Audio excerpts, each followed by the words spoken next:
హల్లెలూయా. కొన్ని నిమిషాలు మనం దేవుని వాక్యాన్ని నేర్చుకుందాం. చూడండి, మత్తయి సువార్త 7వ అధ్యాయం 21వ వచనం చూస్తే, ప్రభువా ప్రభువా అని నన్ను పిలుచు ప్రతివాడును పరలోక రాజ్యంలో ప్రవేశింపడు గాని పరలోకమందున్న నా తండ్రి చిత్త ప్రకారము చేయువాడే ప్రవేశించును. యేసుక్రీస్తు ప్రభువారు చెప్తున్న మాట ఇది.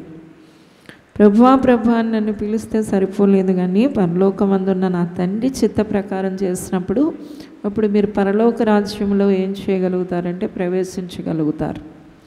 మనమందరిది ఒకే నిరీక్షణ. మనమందరం కూడా ఈ భూమి మీద మన జీవితాన్ని ముగించిన తర్వాత దేవునితో ఉండే జీవితానికి మనం కొనిపోబడతాం. ఈ నిరీక్షణ, ఈ శుభప్రదమైన నిరీక్షణ మనలో సంపూర్ణం అవ్వాలి అంటే మనము ఈ లోకంలో ఉండగా మనము అవసరతల కొరకు ప్రభా అని పిలవడమే కాకుండా, మన అవసరతలు తీర్చుకోవడమే కాకుండా, దేవుడు మన ఎడల ఏ ఉద్దేశించాడు, ఏమీ చెయ్యాలని మనం కోరుకుంటున్నాడు. కాబట్టి దాని కొరకు మనం ఆశపడే వాళ్ళగా ఉండాలి. ఆ చిత్తం చేయడానికైనా కోరిక, తృష్ణ మనందరిలో కూడా కలిగి ఉండాలి. అందుకని యేసయ్య పరలోక ప్రార్థనలో కూడా అదే నేర్పించారు. చూడండి, పరలోక ప్రార్థన 6వ అధ్యాయం మత్తయి సువార్త. కాబట్టి మీరు ఎలాగూ ప్రార్థన చేయుడి, పరలోకమందున్న మా తండ్రి నీ నామం పరిశుద్ధపరచబడును గాక. 9వ వచనం. నీ చిత్తము పరలోకమందు నెరవేరుచున్నట్లు భూమి యందును నీ చిత్తం పరలోకమందు నెరవేరబడతా ఉంది. ఈ భూమి యందు కూడా ఏం చేయాలి? నెరవేరబడాలి. దేవాది దేవుడు మానవులమైన మనం ఎలా ఉండాలని నిర్ణయించాడు. ఆ చిత్తం ఈ భూమి మీద నెరవేరాలి. పరలోకంలో ఉండే సమస్త జీవులు, దేవదూతలు అంతా కూడా దైవ చిత్తానుసారంగా నడిపింపబడతా ఉంది. అయితే ఈ భూమి మీద ఉన్న మనము ఆ పరలోకంలో ఎలా నడిపించబడుతుందో ఈ భూమి మీద మనం కూడా అలాగే నడిపించబడాలి. అప్పుడు దేవుని బిడ్డలారా, దైవ చిత్తంలో మనం నడుస్తున్నాం కాబట్టి మనం ఎల్లప్పుడూ కూడా దేవునితో ఈ లోకంలో ఉండడమే కాదు, పరలోకంలో దేవాది దేవుని సన్నిధిలో ఉండ ఆ భాగ్యాన్ని, ఆ నిత్య జీవాన్ని మనం పొందుకోగలుగుతాం. కాబట్టి దేవుడు అంటున్నాడు, నీ ప్రార్థనలో కూడా ఈ ప్రార్థనాంశం చెయ్యి అంటున్నాడు. పరలోకంలో నీ చిత్తం ఎలా నెరవేరుతుందో తండ్రి, ఈ భూమి యందు కూడా నీ చిత్తమే నెరవేరాలి అని ఒక ప్రార్థన చేయి అంటున్నాడు. మనం ఎలా జీవించాలి, ఎలా ఉండాలి అంటే బైబిల్లో దేవుడి చిత్తాన్ని గురించి దశలోనిక పత్రికలో ఉంటున్నాడు, ఎల్లప్పుడూ కృతజ్ఞతాస్తుతులు చెల్లించండి, అది దేవుని చిత్తం అంటున్నాడు. అదే దశలోనిక పత్రికలో అంటాడు, మీ ఘట్టాన్ని పరిశుద్ధంగా కాపాడుకోండి, అదే దేవుని చిత్తం అంటున్నాడు. దేవుని చిత్తము ఒక వ్యక్తి ఎడల ఏమున్నది అనేది మానవులందరికీ తెలియచేయబడేది ఎక్కడి నుండి అంటే బైబిల్ నుండి. ఈ పరిశుద్ధ గ్రంథమైన బైబిల్లో మనము ఎలాగ నడుస్తున్నామో, ఏ క్రమాన్ని మనం పాటిస్తున్నామో బైబిల్ ప్రకారం అదంతా కూడా దేవుని చిత్తమైంది. మన ఈ లోకంలో మనకి వ్యక్తిగతమైన దేవుని చిత్తం జరగడానికి కూడా మనం ఒక ప్రార్థన చేసుకోవాలి. అందుకని దేవుడు అంటున్నాడు, మన చిత్తానుసారంగా, ఆయన చిత్తానుసారంగా మనం ఏం అడిగినా కూడా మనం ఏం చేస్తామట? పొందుకుంటామట. హల్లెలూయా. తరువాత దేవుని చిత్తమైతేనే మేము వెళ్ళి అది చేస్తామని కూడా చెప్పాలండి. యాకోబు పత్రిక 4:15 అంటాడు, కనుక ప్రభు చిత్తమైతే మనం బ్రతికి ఉండి ఇది అది చేతమని చెప్పుకొనవలను. ఏదైనా చెప్పేటప్పుడు కూడా దేవుని చిత్తమైతే నేను బ్రతికుంటే ఇది అది చేస్తాను అని చెప్పాలట. ప్రార్థన చేసేటప్పుడు కూడా ఆయన చిత్తానుసారంగా అడగాలి. అందుకనే మన ప్రతి ప్రార్థనకి ముందు ప్రభా నీ చిత్తమైతే, నీ చిత్తమైతే. యేసయ్య కూడా ఈ లోకంలో ఉన్నప్పుడు ఒక ప్రార్థన చేస్తూ ఉన్నారు. లూకా సువార్త 22వ అధ్యాయంలో మనం చూస్తే, నీ చిత్తమైతే ఈ గిన్నె నా యొద్ద నుండి తొలగించు. లూకా 22:42. తండ్రి, ఈ గిన్నె నా యొద్ద నుండి తొలగించుటకు నీ చిత్తమైతే తొలగించు, అయినా నా ఇష్టం కాదు, నీ చిత్తమే సిద్ధించునుగాక అని ప్రార్థన చేశారు. నీ చిత్తం జరగాలి తండ్రి, నీ ఇష్టం జరగాలి ప్రభా. ఇది ఎంత అద్భుతమైన ప్రార్థన. ఈ రోజున దేవుని బిడ్డలుగా కూడా మన ప్రార్థనలు చేసేటప్పుడు పరలోకమునందున్న తండ్రి చిత్తం ఎలాగ నెరవేరుతుందో భూమి యందు కూడా అలాగే నెరవేరాలని అడగాలి. మన జీవితాల్లో, మన వ్యక్తిగత జీవితాల్లో దేవుని చిత్తానుసారంగా జీవించడానికి ఒక నిర్ణయాన్ని తీసుకోవాలి. ప్రార్థన చేసేటప్పుడు కూడా ప్రభువా నీ చిత్తమైతే అనే ప్రార్థన చేయాలి. హల్లెలూయా, హల్లెలూయా. యేసయ్య ఎంత అద్భుతమైన ప్రార్థన చేస్తున్నారంటే, నీ చిత్తమైతే ఈ గిన్నె నా యొద్ద నుండి తొలగించు. అయినా నీ చిత్తం, నా ఇష్టం కాదు, నీ చిత్తమే జరగాలి. దేవుని బిడ్డలారా, దేవుని చిత్తానికి మనం అప్పగించుకుంటూ ప్రార్థనలు చేయాలి. ఇది దైవ చిత్తానుసారమైన ప్రార్థన అంటారు. హల్లెలూయా. మనం ఏది అడిగినా కూడా వెనకాల ప్రభువాది నీ చిత్తమైతే జరుగును అంటే దానిలో మనం క్షేమాన్ని, ఆశీర్వాదాన్ని, జీవాన్ని, దీవెనని చూడగలుగుతాం. అయితే పరలోకములో ఉన్న తండ్రి చిత్తం ప్రకారం నడిచినప్పుడు మీరు పరలోక రాజ్యానికి వారసులు అవుతారు అన్నాడు. అయితే పరలోకములో ఏ చిత్తం జరుగుతుంది అని మనం చూసినప్పుడు దేవుని బిడ్డలారా, యెషయా గ్రంథం 6వ అధ్యాయంలో చూస్తే మనకి అక్కడ పరలోకంలో జరుగుతున్న అద్భుతమైన విషయాలు యెషయా దర్శనం చూసినట్లు కనబడతా ఉంది. హల్లెలూయా. మొట్టమొదటిగా అత్యున్నత సింహాసనం మీద ఉన్న ప్రభువుని చూస్తూ ఉన్నప్పుడు అతడికి అక్కడ కనబడుతున్న దృశ్యం ఏంటి అంటే, చూడండి దేవుని బిడ్డలారా, మొదటి వచనాన్ని చదువుదాం. రాజైన ఉజ్జియా మృతి నొందిన సంవత్సరమున అత్యున్నతమైన సింహాసనమునందు ప్రభు ఆసీనుడై ఉండగా నేను చూచి తిని, ఆయన చొక్కాయి అంచులు దేవాలయమును నిండుకొనెను. రాజైన ఉజ్జియా మృతి నొందిన తర్వాత దేవాది దేవుడిని నిదానంగా చూస్తూ ఉన్నాడు.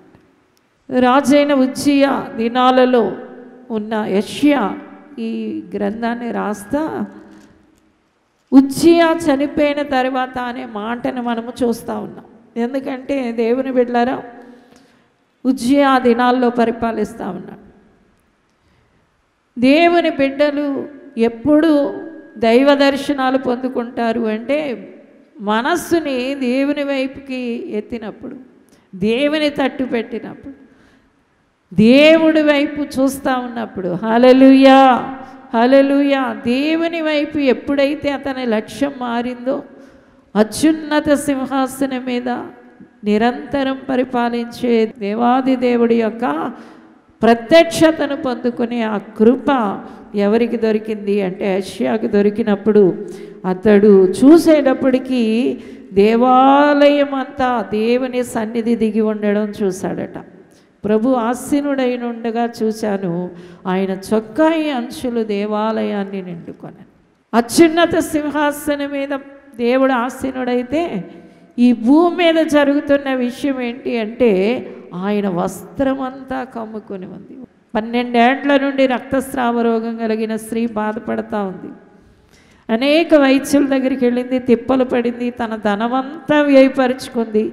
చివరికి దేవుని గురించి తెలిసి ఆయన ముట్టాలి అనుకుంది. ఇప్పుడు ఆయన వస్త్రపు చెంగును ముట్టుకోగానే ప్రభావం ఆమెలోనికి వచ్చిందట. ప్రభావం ఏం చేసింది? ఆమెలోనికి దిగి వచ్చింది.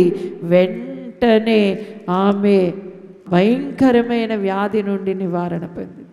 అంటే యేసయ్య వస్త్రంలో ఏముంది చెప్పండి? ప్రభావం ఉంది. హల్లెలూయా. మొట్టమొదటిగా దేవుని కొరకు ఒక దేవాలయాన్ని నిర్మించిన సొలొమోను దేవునికి మందిరం నిర్మించిన తర్వాత అందులోకి వెళ్ళి ప్రార్థన చేస్తూ ఉంటే పరలోకం నుండి ఒక మహిమ వచ్చి ఆ స్థలాన్ని నింపిందంట. ఆ తేజస్సుకి అక్కడ నిలబడలేక ప్రజలందరూ పరుగులు పెట్టడం మొదలుపెట్టారు.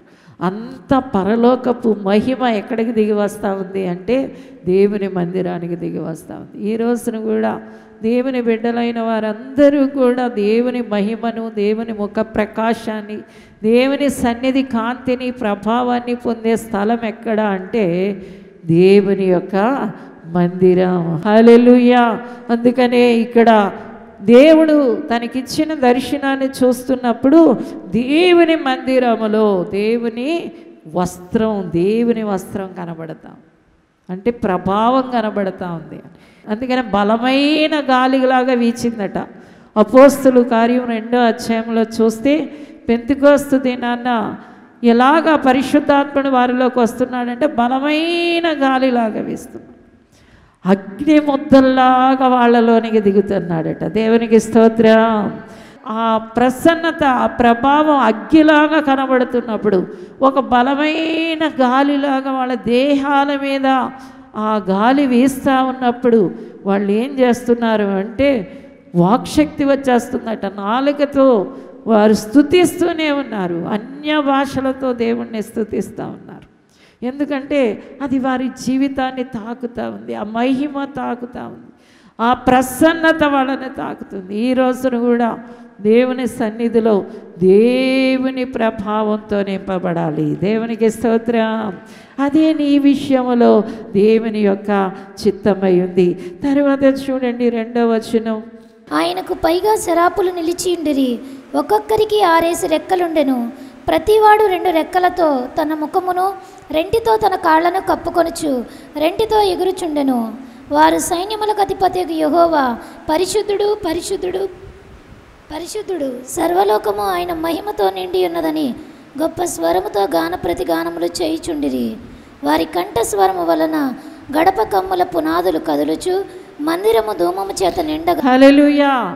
రెండవదిగా పరలోకంలో జరుగుతున్న మరొక క్రియ ఏంటి అంటే పరిశుద్ధుడు, పరిశుద్ధుడు, పరిశుద్ధుడు అని దేవదూతలు గాన ప్రతిగానాలు చేస్తున్నాయి. 2 రెక్కలతో కళ్ళు మూసుకున్నాయి, 2 రెక్కలతో దేహం అంతా మూసుకున్నాయి, 2 రెక్కలతో ఎగురుతూ పరిశుద్ధుడు, పరిశుద్ధుడు అని గాన ప్రతిగానాలు చేస్తూ ఉంటే మందిరం ధూమము చేత నిండుకుందట. హల్లెలూయా. ఈ రోజున దేవుని బిడ్డలైన వారు దేవుని సన్నిధిలో ఉండడానికి ఆశపడాలి.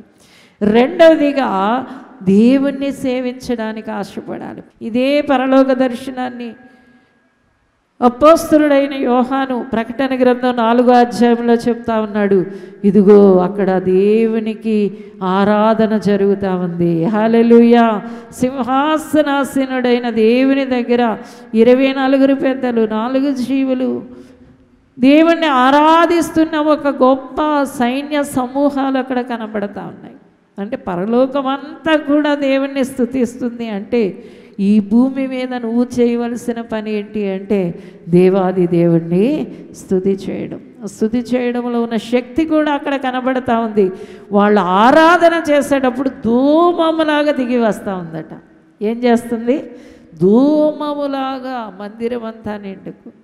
ఈ రోజున కూడా నువ్వు ఆరాధన చేసేటప్పుడు, దేవుణ్ణి స్తుతించేటప్పుడు, దేవుని గణపరిచేటప్పుడు, దేవునికి మహిమ చెల్లించేటప్పుడు ఏం జరుగుతుంది అంటే దేవుని బిడ్డ ఒక అద్భుతమైన మహిమను నీ జీవితంలో కలిగి ఉండగలుగుతావు. దేవునికి స్తోత్రం. ఇశ్రాయేలీయులు ఐగుప్తు దేశాన్ని దాటిన తర్వాత ఈ అరణ్య మార్గంలో నడుస్తూ ఉంటే దేవుడు మీతో ఉంటానన్న దేవుడు పగలు ఎలా ఉండేవాడంటే మేఘస్తంభములాగా ఉండేవాడట. రాత్రి ఆయన అగ్నిస్తంభంగా ఉండేవాడట. దేవుడు ఒక మేఘం వలె ఆవరించి వాళ్ళ మీద కమ్మినప్పుడు వాళ్ళు చక్కటి ప్రయాణం చేసేవారు. కాళ్ళు వాయలేదు, చెప్పులు అరగలేదు, బట్టలు మాయలేదు. దేవునికి స్తోత్రం. అలసట లేదు. ఎంతో చక్కటి ప్రయాణం ఎందుకు చేస్తున్నారంటే పైన ఒక మేఘం కమ్మబడి ఉంది. హల్లెలూయా. ఈ రోజున కూడా ఎప్పుడు క్రైస్తవ జీవితం సులభంగా ఉంటుంది, తేలికగా ఉంటుంది. కొంతమంది క్రైస్తవులే, పేరు క్రైస్తవులే కానీ నెత్తి మీదంతా భారాలే, తల నిండా బరువులే, తల నిండా చింతలే, తల నిండా దుఃఖాలే. కారణం ఏంటి అంటే వారు దేవుణ్ణి స్తుతించక ఆ మేఘాన్ని వాళ్ళు అనుభవించడం లేదు. దేవుని మేఘం ఎప్పుడైతే ఆవరించిందో నీ ప్రయాణం ఏమైపోతుంది చూడండి. ఎండలో నడుస్తున్నారనుకోండి, కొంచెం మబ్బు వచ్చిందనుకోండి, ఏమవుతుంది? ప్రాణం తేలికైపోతుంది, ప్రయాణం ఏమైపోతుంది? సులువైపోతుంది. ఈ రోజున నీ క్రైస్తవ ప్రయాణం సులువు అవ్వాలి అంటే మహిమ నీ మీదకి దిగి రావాలి. అది దేని వల్ల సాధ్యం అంటే ఆరాధన ద్వారానే. అందుకనే ప్రభు అన్నారు, పరలోకములో నా చిత్తం నెరవేరుతా ఉంది, అలాగే ఈ భూమి మీద నెరవేరితే ఈ చీకటంతా పోతుంది, ఈ చెడంతా పోతుంది, ఈ అపవిత్రత అంతా పోతుంది. ఇశ్రాయేలీయులకి అరణ్యం అంతా అద్భుతాలే. వాళ్ళకి ఆహారం కావాలంటే పైనుండి పడిపోతూ ఉంది, నీళ్లు కావాలంటే బండలో ఉండి వచ్చేస్తున్నాయి. వాళ్ళ శత్రువులు వారి దగ్గరికి వచ్చినప్పుడు వీళ్ళ దాటికి తాటలేక పారిపోతూ ఉన్నారు. ఎర్ర సముద్రం దగ్గరికి వచ్చేటప్పటికి 2 పాయలు అయిపోయింది. యోర్దాను దగ్గరికి వచ్చేటప్పటికి ఒక ఏకరాశిలాగా అయిపోయిందట. కొండలు ఎక్కుతూ ఉంటే పక్కకి వెళ్ళిపోతూ ఉన్నాయి. ఇవన్నిటికీ కారణం ఏంటి? ఇంత సులభంగా వాళ్ళ ప్రయాణం సాగడానికి మేఘం. దేవునికి స్తోత్రం. పెంతెకోస్తు దినాన్న ఒక బలమైన అభిషేకం వారి మీద రావడానికి కారణం ఏంటి అంటే, వారు యేసయ్య పునరుద్ధానుడై ఆరోహణుడైపోయిన తర్వాత 40 దినాలు ఆయన చూస్తూనే ఉన్నారు, సజీవుడిగా చూస్తూనే ఉన్నారు. కళ్ళకు కనబడిపోతున్నాడు ఆయన. ఆ సజీవుడైన దేవుణ్ణి చూసి ఆయన పరమునికి వెళ్ళడం కూడా చూశారు. చూసిన తరువాత వాళ్ళు ఏం చేస్తూ ఉన్నారు అంటే 10 దినాలు ఎడతెగకుండా స్తోత్రాలు చెప్తున్నారు. ఏం చేస్తున్నారు చెప్పండి? ఆగకుండా స్తోత్రం చెప్తూనే ఉన్నారు. ఆగడం లేదు, పగలు ఆగడం లేదు, రాత్రి ఆగడం లేదు. 10 దినాలు ఆ స్తోత్రం చెప్పేటప్పటికి ఏమైంది అంటే అమాంతంగా దేవుని శక్తి వారి మీదకి దిగి వచ్చేసింది. ఈ రోజున కూడా దేవుడి యొక్క శక్తి నిన్ను నడిపించాలి అంటే నీ నోట్లో ఎప్పుడూ స్తుతి ఉండాలి. అందుకని అపోస్తలుడైన పౌలు అంటాడు, నేను ఆత్మతో పాడతాను. నోటితో పాడతాడట, మనసుతో పాడతాడట. నోరు ఖాళీగా ఉన్నంతసేపు నోటితో పాడేస్తున్నాడు. ఇక నోటికి ఏదైనా తినేటప్పుడు మనం పని చెప్తాం కదా, తినేటప్పుడు మన నోరు పని చేస్తుంది కాబట్టి మనసుతో పాడేస్తున్నాడట.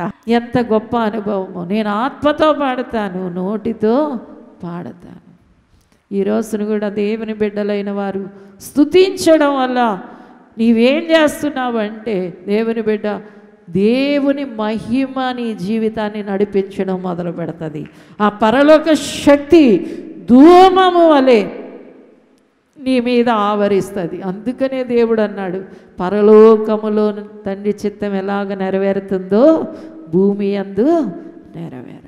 3వదిగా చూద్దాము, 5వ వచనం. నేను అపవిత్రమైన పెదవులు గలవాడను, అపవిత్రమైన పెదవులు గల జనుల మధ్య నివసించువాడను. నేను నశించి తిని రాజును సైన్యములకు అధిపతియునగు యెహోవాను నేను కన్నులారా చూచితిననుకొంటిని.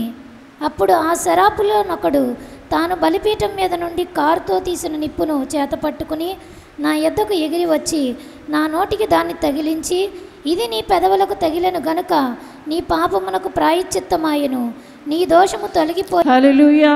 రాసుని సైన్యములకు అధిపతి యెహోవాని నేను కనులారా చూచానంటున్నాడు. ఇది గొప్ప అద్భుతం. దేవుని బిడ్డలారా, యేసుక్రీస్తు ప్రభుని రాజాదిరాజుగా చూడబోతున్నాం. ఆయనే మనల్ని పరిపాలించబోతున్నాడు. ఆయన నిరంతర రాజుగా మనకు ఉండబోతున్నాడు. హల్లెలూయా. మనం ఆయన ప్రజలుగా ఉంటాం. అద్భుతమైన కొత్త ఆకాశాన్ని, మనం కొత్త భూమిని పొందుకుంటాం. అక్కడ ఎవరు అంటే యేసుక్రీస్తు ప్రభువే రాజాదిరాజుగా ఉండబోతున్నారు. హల్లెలూయా. నేను సైన్యాలకు అధిపతి అయిన మహారాజుగానే చూస్తున్నాను, కానీ నా పెదవులు అపవిత్రంగా ఉన్నాయి. ఎందుకంటే అపవిత్రమైన జనుల మధ్య నివసించి నా పెదాలతో కాని మాటలు పలుకుతున్నాను, ఏదో చెత్త మాటలు పలుకుతున్నాను అని దేవుడి దగ్గర వెంటనే చెప్పగానే అక్కడ ఒక అద్భుతం జరుగుతూ ఉంది. సెరూబులలో ఒకడొచ్చి, దేవదూతల్లో ఒకడొచ్చి అక్కడ బలిపీఠం దగ్గర ఉన్న నిప్పు తీసి నోటికి తగిలిస్తున్నాడట. వెంటనే అంటున్నాడు, నీ దోషానికి ప్రాయశ్చిత్తం చేయబడింది. ఈ రోజున దేవుని బిడ్డలారా, మన దేవుడు పరలోకములో ప్రాయశ్చిత్తం చేయడానికి, అక్కడ ప్రాయశ్చిత్తం చేసే ఒక కార్యం ఎలా ఉందో భూమి మీద కూడా ప్రాయశ్చిత్తం చేయబడడానికి క్రీస్తు రక్తం ఉంది. అందుకనే మనం ఏం చేయాలి అంటే, ప్రభు అందరినీ క్షమించండి, నీ రక్తంతో కడగండి అనే ప్రార్థనలు మనం ఎల్లప్పుడూ చేయాలి. హల్లెలూయా. నన్ను నీ రక్తం కడుగునుగాక, అందరినీ కూడా నీ రక్తం కడుగునుగాక. ఒక వ్యక్తి దేవుని రక్తం చేత కడగబడకుండా, దేవుడి చేత శుద్ధీకరింపబడకుండా పరలోకానికి ఎక్కిపోలేడు. ఈ రోజున మనం ఎలాగ దేవుని పిల్లలమయ్యాం, ఎలాగ మనం దేవుని దగ్గర ఉన్నాము అంటే ఆయన రక్తమే. హల్లెలూయా. మనం యేసయ్య దగ్గరికి వచ్చి మన పాపాలు ఒప్పుకున్న వాళ్ళం. మనం యేసయ్య సన్నిధిలో పశ్చాత్తాపపడిన వాళ్ళం. కాబట్టి ఇప్పుడు ఆయన రక్తం మనల్ని ఏం చేసింది చెప్పండి? మనల్ని కడిగి పరిశుద్ధపరిచి దేవుని బిడ్డలుగా మార్చింది. హల్లెలూయా. నీకు మార్పు కలుగుతుంది, ఆ చీకటి పోతుంది, ఆ చెడు తొలగిపోతుంది, ఆ దుర్రాత్మ క్రియలు లయమైపోతుంది, ఆ శాతాను బంధకాలన్నీ కాల్చబడతాయి. ఇదే పరలోకపు తండ్రి యొక్క దైవ చిత్తమై ఉంది. చివరిగా చూడండి 8వ వచనం. అప్పుడు నేను ఎవరిని పంపెదను, మా నిమిత్తము ఎవడు పోవునని ప్రభు సెలవీయగా వింటిని. అంతటా నేను చిత్తగించుము, నేనున్నాను, నన్ను పంపుమనగా. హల్లెలూయా. చివరిగా ఒక స్వరం పరలోకంలో వినబడుతుంది. ఎవరు పోతారు, నా నిమిత్తం ఎవరు వెళతారు అని ఒక గంభీరమైన స్వరం పరలోకంలో వినబడుతుంది. ఈ రోజున కూడా పరలోకం మనకేం చెప్తుందంటే, నా నిమిత్తం మీరు వెళ్ళండి. ఎవరు వెళతారు, నా నిమిత్తం ఎవరు పోతారు అంటే వెంటనే యెషయా చెయ్యెత్తుతున్నాడు, నేను వెళతాను అని. ఈ రోజున దేవుని బిడ్డలందరూ కూడా, ప్రభువా నేను ఇతరులకి నీ ప్రేమని చెప్పడానికి, నువ్వు మంచి దేవుడు అని, నువ్వు నిజమైన దేవుడు అని, పాపుల రక్షకుడు అని, నీ రక్తం చేత ప్రజల్ని రక్షించుకుంటావని చెప్పడానికి నేను వెళతాను నాయనా అని చెయ్యెత్తే వాళ్ళగా ఉండాలి. ఇదే దేవుని చిత్తం. ఈ పనులు నువ్వు ఎల్లప్పుడూ చేస్తూ ఉంటే దేవుని బిడ్డగా పరలోక తండ్రి చిత్తం నీ జీవితంలో ఏమవుతుంది? సంపూర్ణంగా నెరవేర్చబడుతుంది. హల్లెలూయా. ఎల్లప్పుడూ ఆయన రక్తాన్ని ఆశ్రయించాలి. నీ దోషాల కొరకు, నీ పాపాలు, నీ బలహీనతలు, నీ లోపాలు, ప్రభువా నాకు వెంటనే కోపం వచ్చేస్తూ ఉంటుంది. వాళ్ళు వీళ్ళని చూస్తే అసూయ పడిపోతూ ఉన్నాను, గర్వంగా మాట్లాడుతాను, నన్ను క్షమించండి, కడగండి, నీ రక్తంతో కడిగితే ఆయన మన మనస్సాక్షిని ఎంతో ఎక్కువ శుద్ధి చేస్తాడట. హల్లెలూయా. 3వదిగా దేవుని బిడ్డలందరికీ చెప్పాలి, దేవా నీ చిత్తం చేయడానికి నేనున్నానయ్యా అని చెప్పగలిగితే అద్భుతమైన జీవితం ఈ భూమిలో జీవించడమే కాదు, పరలోకానికి ఎక్కిపోతావు నువ్వు. హల్లెలూయా. తండ్రి చిత్తం చెప్పు నెరవేర్చువాడు పరలోకంలో ఉంటాడు, ఆ శ్రేష్టమైన స్థలములో ఉంటాడు. ప్రభా నేనున్నానయ్యా, అయ్యా ఇదిగో నేను ఇంకా శుద్ధీకరించుకోవడానికి, ఇంకా పరిశుద్ధపరచుకోవడానికి ఎల్లప్పుడూ నీ రక్తం దగ్గరికి వచ్చి నీ సన్నిధిలో శుద్ధీకరణ పొందుతాను తండ్రి. నీ గురించి అందరికీ చెబుతాను ప్రభా. నిన్ను ఆరాధిస్తూ ఆ ధూమము చేత నింపబడతాను. దేవుని సన్నిధిలో ఉన్న మహిమ, ముఖ ప్రకాశాన్ని పొందడానికి నేను మందిరములో నిలిచి ఉంటాను అని చెప్పండి. అద్భుతమైన దీవెనలు ఈ భూమి మీద నువ్వు దీవింపబడమే కాదు దేవుని బిడ్డ, పరలోకమునికి నువ్వు ఎక్కిపోగలుగుతావు. ప్రభువా అన్న వాళ్ళు మేలులు ఒక్కటే పొందుతారు, కానీ తండ్రి చిత్తం చేసేవాళ్ళైతే పరలోకానికి కూడా వెళ్ళిపోతారు. అయ్యా నా జీవితం పరలోకానికి వచ్చే జీవితంగా ఉండాలి. అలాగ దీవించి, అలా ఆశీర్వదించు.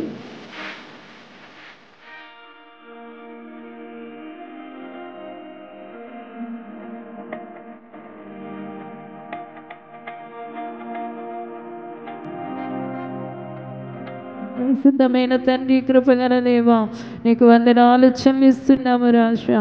అయ్యా తండ్రి నీకు వందనాలు ప్రభు అని పిలిచి మేలులు పొందడమే కాదు నాయన, ఉపకారాలు పొందడమే కాదు నాయన. అయ్యా తండ్రి నీకు వందనాలు, ఈ లోక సంబంధమైన వాటిని పొందడమే కాదు అయ్యా, నీ చిత్తం చేసి నీ పరలోకంలో ప్రతి బిడ్డ ఉండాలయ్యా. అట్టి దీవెన దయచేయండి అయ్యా తండ్రి. నీ మందిరానికి వచ్చేవారిగా, నిన్ను ఆరాధించేవారిగా, నీ రక్తంలో కడుగుకునేవారిగా అయ్యా, నిన్ను గురించి ప్రకటించేవారిగా ప్రతి వారిని చిత్తములో నడవడానికి యేసు నామమున దీవించండి, యేసు నామమున ఆశీర్వదించండి, యేసు నామమున ప్రభువా అయ్యా ఈ వాక్యములో ఫలించుదురుగాక, వర్ధిల్ల చేయమని యేసు నామమున అడుగుచున్నాము తండ్రి, ఆమేన్. విజయవాడలో దహించు అగ్ని సేవకుల కూడిక నవంబర్ 18వ తేదీన ఉదయం 10 గంటల నుండి ప్రారంభించబడును. ముఖ్య ప్రసంగికులు డాక్టర్ థామస్ గారు, దహించు అగ్ని మినిస్ట్రీస్, రాజమహేంద్రవరం. స్థలం కందుకూరి కళ్యాణ మండపం, జింకానా గ్రౌండ్స్, విజయవాడ. మరిన్ని వివరాలకు 9032224646 మరియు 9032224747. రాజమహేంద్రవరంలో దహించు అగ్ని సేవకుల కూడిక నవంబర్ 19వ తేదీన ఉదయం 10 గంటల నుండి ప్రారంభించబడును.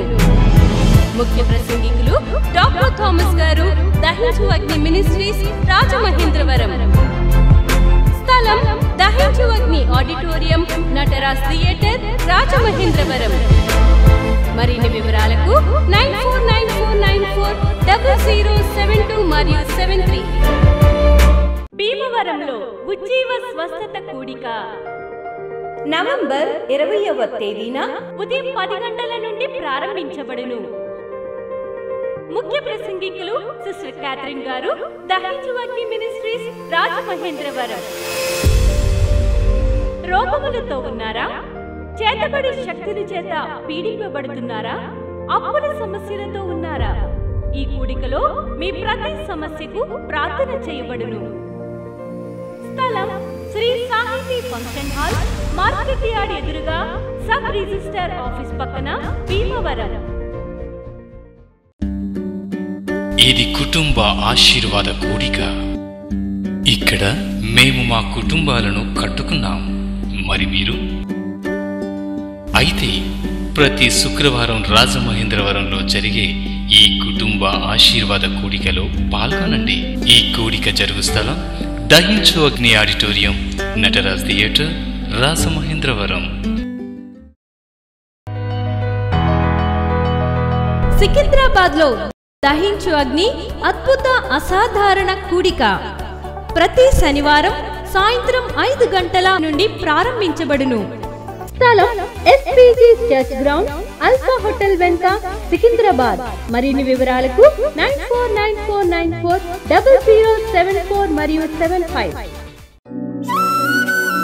రాజమహేంద్రవరంలో దహించు అగ్ని అభిషేక ఆదివారపు ఆరాధన ఇప్పుడు ప్రతి ఆదివారం ఉదయం 9:30 నుండి ప్రారంభించబడును. తప్పక పాలు పొందండి, దైవిక ఆశీర్వాదం పొందండి. స్థలం దహించు అగ్ని ఆడిటోరియం, నటరాజ్ థియేటర్, రాజమహేంద్రవరం. మీ ప్రార్థన అవసరతలకు 9494940072 మరియు 73. ఈ టీవీ కార్యక్రమాన్ని చూసి ఆశీర్వదించబడినట్లయితే దహించు అగ్ని టీవీ పరిచర్యకు మరియు బ్లెస్సింగ్ ల్యాండ్ కు సహకరించండి. Dahinchu Agni trust current account number 357222444370, State Bank of India, main branch, Rajamahendravaram.